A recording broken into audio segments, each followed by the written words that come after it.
Story recapped here. Today I'm going to explain a horror film called Lust for a Vampire. Spoilers ahead, watch out and take care. One fine day, an innocent woman walks home when a carriage stops beside her, offering her a ride.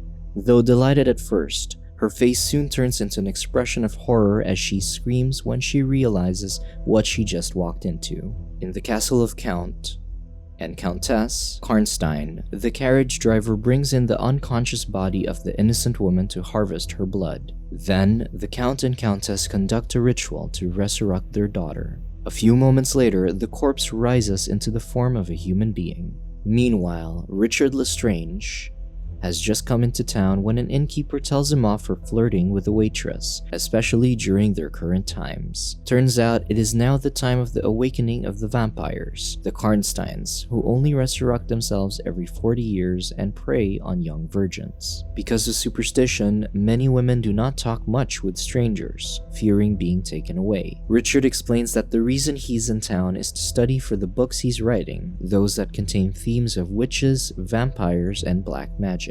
But despite writing about it, Richard draws the line between fiction and reality, that his novels are all a product of his imagination. Angry, the man tells Richard about the kind woman that disappeared recently. Still, Richard brushes him off, saying that the woman could be anywhere, not believing in the supernatural. So, he says that he'll visit the Karnstein Castle to see what the big fuss is all about. In the castle, Richard observes his surroundings and starts feeling a bit fearful when he remembers the man's words and sees blood. When he turns around, he sees women in robes smiling at him. They slowly walk towards Richard, now frantically looking for an escape route. Suddenly, a man calls for the women, and they all just run and laugh outside. It turns out the man is a teacher, Giles Barton, bringing the woman, Susan, Isabel, Amanda, along with him to the Karnstein Castle for research. He introduces himself as an art and history teacher and the founder of a nearby finishing school alongside the principal, Miss Simpson. Giles informs Richard that they've only been established for 3 weeks. On the school grounds, Richard watches as the students do an elegant dance for gym class with their teacher, Janet. Giles introduces him to Miss Simpson, who welcomes him in their facilities. Richard offers to teach English literature for their school, but Miss Simpson promptly turns down because they already have an English teacher arriving. Susan comes by and notifies Miss Simpson that a coach is arriving. It appears that a new student is coming by. They introduce him to Countess Harrietson and to her niece, Mircalla, whom Richard immediately admires. That night, Susan checks up on Mircalla as her roommate, asking her about her first day of school. When she expresses exhaustion, Susan happily massages her shoulders and offers her a night swim in the river. At first, Mircalla is apprehensive, not wanting to get a scolding from the teachers. But Susan tells her they can just put pillows under the blanket so they can sneak out. When Mircalla agrees, Susan kisses her neck but backs away when Janet checks upon them. Meanwhile, Richard is back at the bar and details his experience in the Karnstein Castle, still simply laughing it off because of the small misunderstanding from earlier. However, the waitress goes outside and sees someone she becomes enamored with before getting killed by the unseen assailant. The patrons hear her scream, so Richard immediately runs outside, only to see her body with a bite mark on the neck. Back at the school, Susan and Mircalla take a dip in the water and start kissing. The next day, Richard meets Arthur Biggs, who's more than enthusiastic about meeting Richard because he has read his books. He kindly asks whether Richard could read some of his works, but the novelist turns it down. When Arthur reveals that he's the new English teacher hired by Miss Simpson, Richard suddenly shows interest in him. Because of the revelation, Richard offers to collaborate on a book with Arthur, all for the sake of sending him away. When he accepts, Richard goes to the school to tell Miss Simpson that Arthur is injured and could no longer teach. So, Richard takes his place and requests to live within the campus where he'll be roommates with Giles. That night, Giles is busy with work while Richard rests on the bed. They have a small conversation about Giles's research on the Karnsteins, which he finds fascinating. Richard jokes around with him, saying that he's training to be a vampire, but Giles laughs it off, realizing that Richard is listening to village gossip. However, Richard slowly starts to accept that it might not be all gossip, remembering the peculiar death of the waitress. Mid-conversation, Giles disappears, much to Richard's confusion. Meanwhile, Susan is sneaking around outside, seemingly enamored by someone before screaming in terror. the same occurrence that happened upon the waitress. Giles finds Susan's body and drags it toward a well before dumping it down.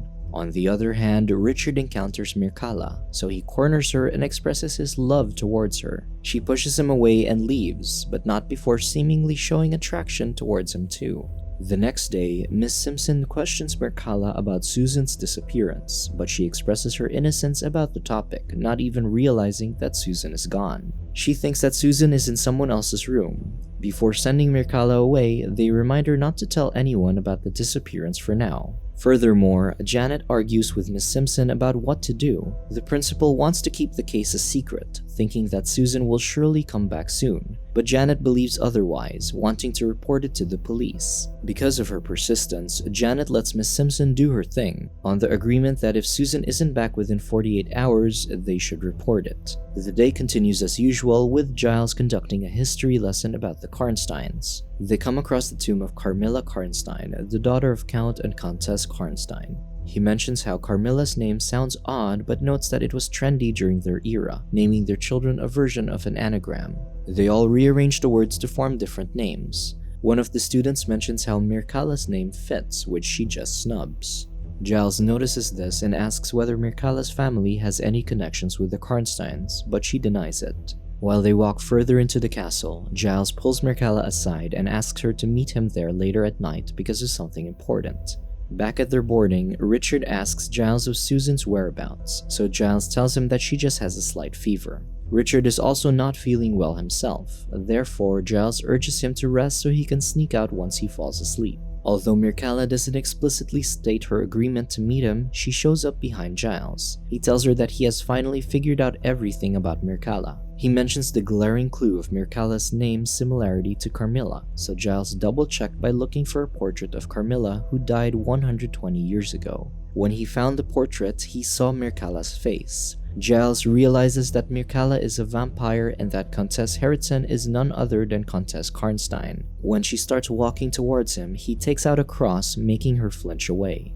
But Giles reverses the cross in front of Mircalla, which removes its ability to harm the vampire. Instead, he begs to become Mircalla's servant, simply wanting to worship her. He even tells Mircalla that he got rid of Susan's body for her. Mircalla bites down on Giles's neck, but he lets her, thinking that she's giving him what he wants. However, she just sucks his blood and leaves him for dead. The next day, Countess Harriton visits the school. Suddenly, one of the students discovers Giles' body and screams in horror. At the revelation, Countess Harriton calms down Miss Simpson, who's afraid of a scandal. The Countess's doctor, which is just Count Karnstein pretending to be one, checks off the teacher's death as a heart attack. A little while later, Janet talks to Richard about the current cases. Richard thinks that Janet is simply talking about Giles and his recent death, but Janet opens to him about Susan's disappearance as well. She mentions that the disappearance and the death may not be mere coincidence. Richard reassures her that it really might just be a coincidence because Giles allegedly died from a heart attack while Susan might just be anywhere. Nonetheless, Janet suspects that there's something more to it, so she asks him to accompany her to the police. Hence, Richard agrees to think about it.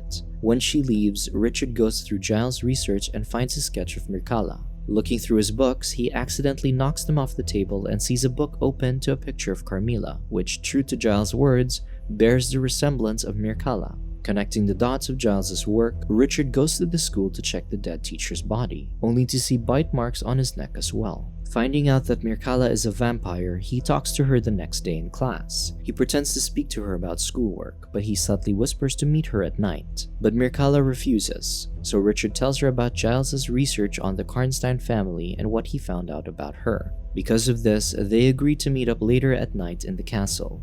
At the rendezvous, the first thing that Richard says is his love for her, so Mircalla sets out on leaving. But Richard stops her, telling her that there's something else important he needs to say. She asks him about the contents of Giles' work, to which he says that he found her name in the book. But not just her current name, but the many other anagram versions of her name throughout her life, such as Marcilla and Carmilla. Richard also tells her that he found their family's history and books about black magic.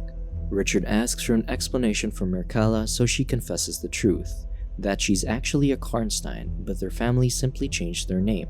However, she says that she isn't Carmilla, but just bears a resemblance to her. She laughs at the thought of vampires, mocking Richard for believing in it. But the previously skeptical author now believes in the supernatural after reading Giles's research, which he considers a piece of good evidence pointing towards Mircalla being a vampire. Richard makes Mircalla prove to him that she's not a vampire, so he forces himself on her. Mircalla pushes him away, saying that if they make love and she turns out to be a vampire, Richard will die. Still, he's adamant about Mircalla, so she gives in to him. Afterward, Richard goes back to his place and finds Janet back inside. She reminds him of their agreement about going to the police, but Richard made up his mind on not saying anything, much to Janet's disbelief. Presumably to cover for Mircalla, Richard tells Janet to drop any thoughts about sinister happenings. Because of this, Janet becomes angry at Richard for his ill decision because she still thinks that the case should be reported, or at least have Susan's parents notified. Janet becomes upset at Richard's behavior, crying as she walks away from him, realizing that he's not as honorable as she once thought. The next day, Inspector Heinrich is at the school after Janet had gone to the police. The man is understandably mad at Miss Simpson for not reporting sooner, especially because time is of the essence when someone goes missing. The principal justifies her actions by saying that she was merely thinking of the other students' feelings. Still, Inspector Heinrich berates Miss Simpson for her poor choices. The inspector forces Miss Simpson to write a letter to Susan's family about her disappearance, especially since they are not natives in the country and it might have serious political consequences. He also mentions Giles's death, which isn't reported to the police. He asks for his death certificate, which Miss Simpson provides, and inquires about the doctor. Janet explains that the doctor is a personal physician of Countess Harritzen, both people that the inspector isn't familiar with. Inspector Heinrich asks to see where Giles' body was found, so Janet shows him the way. Meanwhile, Mircalla and Richard secretly meet up to talk about their relationship. Still, Mircalla is insistent on pushing it away. Richard forces her to be straight with him and tell him if she doesn't love him. Surprisingly so, Mircalla can't say it, and they end up making out again. Afterward, Mircalla excuses herself from Richard because her aunt is coming by. Richard tells her that he'll happily speak to her family, but she immediately stops him, saying that he shouldn't talk to her family or tell them about their relationship. On the other hand, after bringing Inspector Heinrich where he needs to be, Janet leaves at the inspector's dismissal. He trails around the grounds until he comes across the well where Giles disposed of Susan's body. He doesn't hesitate to climb down and investigate. Meanwhile, Miss Simpson is opening up to Countess Harritzen about her troubles. But once more, the Countess comforts her. Down the well, Inspector Heinrich discovers Susan's body, but as he's about to climb up, the Count cuts off his rope and drops him down the well. When Miss Simpson tells the Countess about the letter sent to Susan's family of her disappearance, she tells the principal to write another letter saying that Susan is dead and they will make a death certificate for her. That night, Janet is at Richard's place again, where they argue about what's happening. When Janet connects the dots that the occurrences start happening after the appearance of Mircalla, Richard protects her name, not knowing that Mircalla is listening to their conversation. However, Janet points out that the people who've died so far are infatuated with Mircalla, so she says that Richard seems likely to be the next victim. Janet confesses her love for Richard, but that's the least of Janet's worries because she wants Richard to look after himself. As she leaves to go back to her own place, she encounters Mircalla at the stairs. She enthralls Janet into following her, so she does. She closes the door and is about to commit something evil to Janet, but stops when she sees her wearing a cross. She runs away in fear, making Janet confused. The next day, Susan's father, Mr. Pelly, is angry at Miss Simpson for keeping Susan's case from him, so he doesn't believe that Susan just died out of nowhere. Still, Miss Simpson tells him that the death certificate clearly states what happened. However, Mr. Pelly says that he asked everywhere about the doctor who provided the death certificate but couldn't find any trace of him.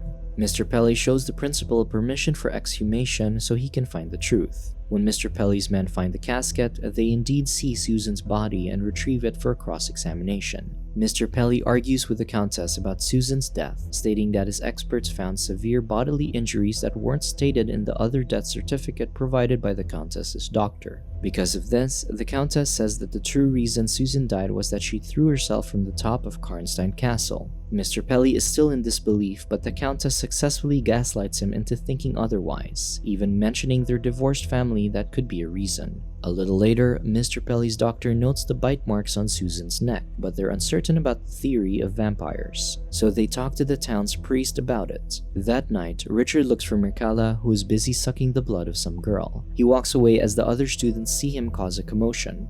Meanwhile, the townsfolk are going to the castle in hopes of dealing with the vampires. Seeing this, Richard immediately follows behind. Richard pleads for them to stop, but the other men hold him down. The Karnsteins plan to leave, but they are too late as the townsfolk are already at the gates. They hide within the castle as the townsfolk kill their carriage driver. Instantly, everyone storms inside the castle to burn it down, even when the priest tells them to stop because fire is useless against the vampires. Richard successfully runs inside to rescue Mircalla, but she shouts for him to leave. The Count starts to control Mircalla so her feelings will dissipate and make her bite down on Richard, so he pushes her away. When she lands on the stairs, a burning timber drops from the ceiling and stakes Mircalla straight to her heart, killing her. Janet arrives at the castle after seeing the commotion, while Mr. Pelly storms inside to help Richard, who's grieving for Mircalla. Janet helps him up as the priest starts a prayer in front of the burning castle. Subscribe to watch more videos like this. Turn on notifications. And leave a like, it really helps the channel out. Thank you for watching.